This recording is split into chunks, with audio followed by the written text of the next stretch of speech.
Hello guys, welcome to cricket religion. ఈ వీడియోలో మనం ఆర్సీబీ టీం 2025 మెగా ఆప్షన్ కోసం ఏ ప్లేయర్ని రిటైన్ చేసుకుంటుంది, ఏ ప్లేయర్ని ఆర్టీఎం ద్వారా చూస్ చేసుకుంటుంది అండ్ ఏ ప్లేయర్ని పాసిబుల్ రీబై చేస్తుందో ఈ వీడియోలో మనం క్లియర్గా తెలుసుకుందాం. ప్రెసెంట్ ఉన్న సిచ్యువేషన్ ప్రకారం ఆర్సీబీ టీం కొన్ని హార్స్ డిసిషన్స్ తీసుకోబోతుంది ఈ మెగా ఆప్షన్ కోసం.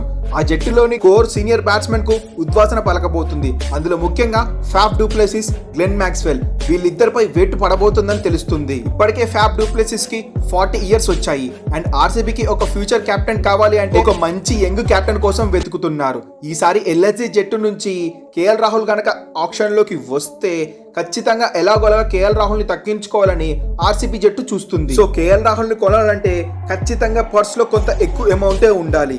సో దానికోసం ఆర్సీబీ జట్టు అనేది ముగ్గురు ప్లేయర్లను మాత్రమే రిటెన్షన్ చేసుకుంటుంది అండ్ ముగ్గురు ప్లేయర్లని ఆర్టీఎం ద్వారా యూజ్ చేసే అవకాశాలు కనిపిస్తున్నాయి. ఆ లిస్ట్ లో నెంబర్ 1 ప్లేస్ లో విరాట్ కోహ్లీ డెఫినెట్లీ ఉంటాడు. విరాట్ కోహ్లీకి 18 కోట్లు కాదు 25 కోట్లు ఇచ్చినా తప్పు లేదు. ఇక నెంబర్ 2 స్థానంలో గ్రీన్ ఉంటాడు. కెమెరాన్ గ్రీన్ కి 14 కోట్లు వర్తిట్టే అంటే వర్తిట్టే. డెత్ ఓవర్స్ లో బ్యాటింగ్ అలాగే ఫాస్ట్ బౌలింగ్ చేయగలిగే సత్తా కెమెరాన్ గ్రీన్ కి ఉంది.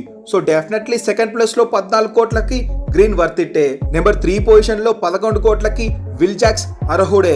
లాస్ట్ ఇయర్ ఆర్సీబీ సెమీస్ కి చేరిందంటే విల్ జాక్స్ పాత్ర కూడా ఉంది. 175 స్ట్రైక్ రేట్ తో 18 బౌలర్లకి బెంబేలెత్తిచ్చాడు. సో విల్ జాక్స్ ని ఏ మాత్రం వదులుకోదు ఆర్సీబీ టీం. ఇక ఆర్సీబీ టీం కెమెరాన్ గ్రీన్ ను విల్ జాక్స్ ను ఆప్షన్ లో వదిలిందా అంటే వీళ్ళిద్దరిపై ప్రతి ఒక్క ఫ్రాంచైజ్ కూడా కన్నేస్తారు. ఇక ఈ 3 స్పాట్లు అయితే ఖచ్చితంగా రిటైన్ చేసుకుంటారు. ఇక ఇద్దరినైతే ఖచ్చితంగా ఆర్టీఎం ద్వారా చూస్ చేసుకుంటారు. ఫస్ట్ ఆర్టీఎం సిరాజ్ కి అయితే యూజ్ చేస్తాడు. కొన్ని సంవత్సరాల నుంచి ఆర్సీబీ టీమ్ లో సిరాజ్ అనేవాడు మెయిన్ బౌలర్ గా ఆర్సీబీ టీం ను లీడ్ చేస్తున్నాడు కనుక ఆర్సీబీ టీం ఖచ్చితంగా సిరాజ్ ని ఆర్టీఎం ద్వారా మళ్ళీ టీమ్ లోకి తీసుకొస్తుంది. ఇక 5th ప్లేయర్ ని కూడా ఆర్టీఎం కార్డ్ నే యూజ్ చేస్తారు. ఈ ఆర్టీఎం కార్డ్ లో కూడా ఒక బౌలర్ నే తీసుకునే అవకాశం కనిపిస్తుంది. ఎందుకంటే ఆ జట్టులోని ఆకాష్ దీప్ ప్రెసెంట్ టీమిండియాలో కూడా అద్భుతంగా రాణిస్తున్నాడు. సో సిరాజ్ కు తోడుగా ఆకాష్ దీప్ కూడా టీమ్ లో కొనసాగుతాడు. 14 కోట్లు 11 కోట్లు పలకపోయినా 5 కోట్లలో చీప్ గా దొరికేస్తారు. సో ఇక్కడ ఆర్సీబీ పర్స్ వాల్యూలో కొంచెం డబ్బు అనేది సేవ్ అవుతుంది ఒకవేళ పెద్ద ప్లేయర్ ని కొనాలంటే. ఇక్కడ నెంబర్ 6 ప్లేస్ లో ఖచ్చితంగా ఒక అన్క్యాప్ ప్లేయర్ ని ఖచ్చితంగా చూస్ చేసుకోవాల్సి ఉంటుంది. ఆర్సీబీ టీం ఇద్దరు బౌలర్ ని ఆర్టీఎం ద్వారా తీసుకున్నారు కాబట్టి ఇంకొక బౌలర్ కి అయితే వెళ్లరు. ప్రెసెంట్ సీజన్ లో ఒక మంచి వికెట్ కీపర్ లేడు.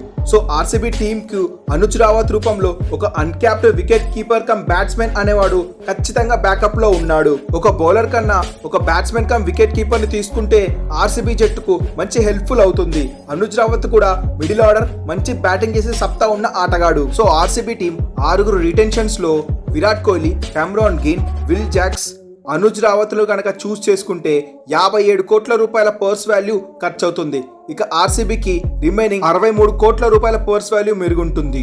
సో ఈ డబ్బుతో మంచి క్వాలిటీ ప్లేయర్స్ ఇద్దరైతే వస్తారు. ఇక పాసిబుల్ రీబైస్ కనుక చూసుకున్నట్లు అయితే ఆ టీమ్ లో లెఫ్ట్ హ్యాండ్ ఫాస్ట్ బౌలర్ అయిన ఫర్గ్యూసన్ ను టీమ్ లోకి తీసుకుంటారు. ఇక స్పిన్నర్ ను కూడా కరణ్ శర్మను టీమ్ లోకి తీసుకుంటారు.